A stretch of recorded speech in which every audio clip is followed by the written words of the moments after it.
My dear friends, there comes a time in life when the mirror stops asking, "How young do you look?" and starts asking, "How deeply have you lived?" After 70, life is no longer a race. It becomes a revelation. Many people think aging is about losing strength, losing beauty, losing importance.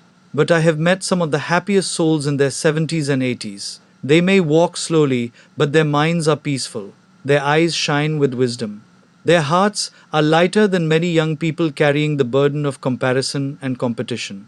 A young man once asked his grandfather, "Dadaji, what is the biggest regret of old age?" The grandfather smiled gently and said, "Not the mistakes I made, but the life I postponed that." How many of us postpone joy? I will rest later. I will travel later. I will spend time with family later. And suddenly, later becomes never. After 70, every sunrise is not ordinary, it is sacred.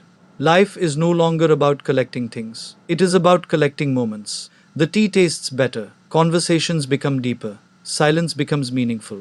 Today, I want to share 4 powerful lessons, 4 keynotes that can transfer all the later years of life into the most meaningful season of all.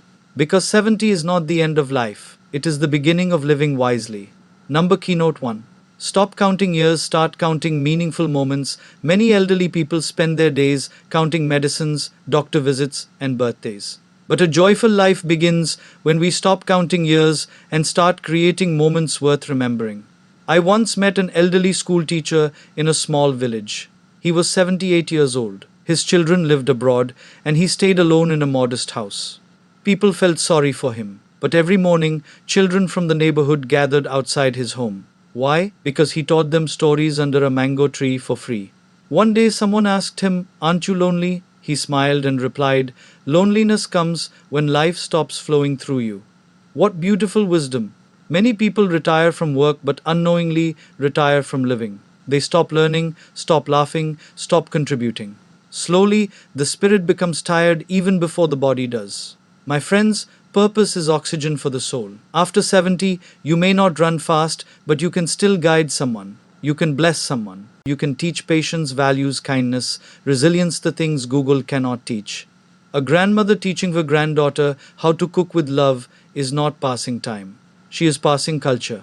A grandfather sharing life lessons with a young boy is not old-fashioned. He is building the future. Meaningful moments do not require money, they require presence. Sit with your spouse and revisit old memories. Call an old friend. Watch the sunset without checking the clock. Plant a tree whose shade you may never sit under. Life becomes beautiful when we stop asking, "How long do I have?" and start asking, "How deeply can I live today?" Because in the end, people will not remember how old you were. They will remember how alive you made them feel. Number 2. Let go of bitterness before time lets go of you. One of the heaviest things people carry into old age is not age itself, it is unresolved pain. Someone betrayed us. Someone spoke harshly. Someone did not appreciate our sacrifices. And slowly, resentment becomes our daily companion. But my dear friends, carrying bitterness after 70 is like carrying stones in a tired body. The weight only hurts the carrier. I remember hearing about an elderly woman who had not spoken to her sister for 22 years because of a property dispute. Both grew old in silence. One day, the woman fell seriously ill. A neighbor asked her, "If this is your last week, whom would you want to see?" With tears in her eyes, she whispered, "My sister died." The sister arrived. Both cried for hours. No discussion about land, no argument about money, only tears, memories, and love. Later, the woman said something profound. "I wasted 22 years protecting my ego." How true. As we grow older, we realize that peace is more valuable than being right. Forgiveness does not mean what happened was acceptable. It means you refuse to let pain control the remaining years of your life. Many elderly people suffer not because of physical illness, but because emotional wounds were never healed. After 70, simplify your heart. Release grudges. Stop replaying old arguments. Bless people even if they misunderstood you. Pray for those who hurt you. A peaceful heart sleeps better than a victorious ego. And remember this: life becomes lighter when forgiveness enters the room. One of the greatest signs of wisdom is emotional freedom. Do not spend your final decades reopening old scars. Spend them opening your heart. because bitterness wrinkles the soul faster than age wrinkles the skin. Number 3. Your presence is more valuable than your productivity. Modern society makes people believe that their worth depends on how much they produce. The moment people retire, they sometimes feel invisible. But after 70, your value is not in your productivity, it is in your presence. A businessman once retired after working 45 years. For months, he felt depressed. Nobody called him for meetings anymore. Nobody needed his signatures. He told his friend, "I feel useless." His friend invited him to spend time at an orphanage every Sunday. At first, he hesitated. But gradually, he began helping children with homework, telling stories, and simply listening to them. One little boy hugged him one day and said, "When you come, it feels like someone cares about us." That sentence changed his life. He later said, "For years I thought success meant being important. Now I understand success means being available with love." What a transformation. My friends, after 70, your calmness itself become a gift to younger generations. Young people today are surrounded by noise, social media, stress, competition, anxiety. What they desperately need is not another motivational speaker. They need emotionally grounded elders. Your wisdom matters. Your patience matters. Your listening matters. Sometimes your silent presence beside someone in pain is more healing than 1,000 words. Do not underestimate the value of simply being there. Sit with your grandchildren. Encourage younger people. Share stories of struggle and resilience. Teach them that happiness is not bought, it is cultivated. A tree does not eat its own fruit. A river does not drink its own water.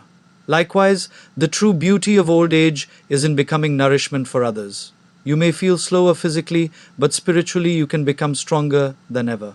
And when your presence becomes peaceful, people will seek you not because they need something, but because they feel better around you. That is a beautiful way to grow old. Number 4. Start living each day as a gift, not a guarantee. One of the greatest awakenings after 70 is understanding that time is precious. When we are young, we spend time as if it is endless. But old age teaches us something sacred. Every ordinary day is actually extraordinary. I once met an 80-year-old man sitting quietly in a park feeding birds. A young person asked him, "How do you stay so peaceful?" The old man replied, "I stopped waking up with complaints and started waking up with gratitude." He explained that after surviving heart surgery, he changed his morning routine completely. Instead of checking bad news first thing in the morning, he would sit quietly and thank life for another sunrise. He noticed the breeze. He enjoyed simple meals slowly. He appreciated conversations deeply. He stopped postponing joy. And slowly, peace entered his life. Many people spend their later years worrying constantly. What if my health gets worse? What if I become dependent? What if tomorrow is difficult? But my dear friends, worrying about tomorrow steals today's beauty. After 70, life invites us to become more conscious, more grateful, more spiritually awake.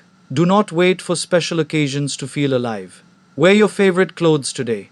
Eat with mindfulness today. Laugh loudly today. Tell your loved ones you appreciate them today. A meaningful life is not built from extraordinary events. It is built from ordinary days lived fully. And perhaps that is the greatest wisdom of aging. Life was never meant to be rushed. It was meant to be experienced. Final thought, my dear friends. Do not fear growing older. Fear growing older without truly living. After 70, life becomes less about ambition and more about awareness. You begin to understand that peace is wealth. Relationships are treasures. Health is grace. Time is sacred.